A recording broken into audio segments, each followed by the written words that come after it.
ठिकठिकाणी संपूर्ण महाराष्ट्रामध्ये आज रास्ता रोको आंदोलन झाले, काय आवाहन कराल तुम्ही? मला वाटतं की सरकारने पूर्ण प्रयत्न केलेले आहेत. आम्हाला कायमस्वरूपी टिकणारं आरक्षण द्यायचं आहे, कोर्टामध्ये ते टिकलं पाहिजे. आता आपण ज्या पद्धतीने मागणी करता आहेत त्या पद्धतीने जर सगळं केलं तर मला वाटतं कोर्टामध्ये ते टिकणार नाही. शासन या बाबतीमध्ये अतिशय प्रामाणिक आहे. माननीय मुख्यमंत्री आहेत, दोन्ही उपमुख्यमंत्री आहेत आणि शासन संपूर्ण सरकार हे आरक्षण देण्यासाठी कटिबद्ध आहे. आणि मला असं वाटतं की ते टिकणारं द्यायचं असेल तर ते असंच द्यावं लागेल.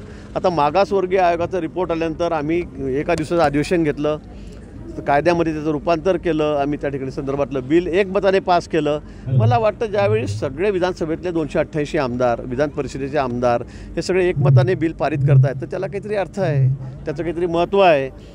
कारण आपण अशा पद्धतीने घिसाळघाईने काहीतरी आपण त्या ठिकाणी निर्णय घेतले तर ते कोर्टामध्ये अजिबात टिकणार नाहीत. मी पुन्हा सांगतो आणि मी आधीपासून सांगत होतो, मी ज्या वेळेला जरांगे पाटलांकडे गेलो त्यावेळेला मी सांगितलेलं आहे.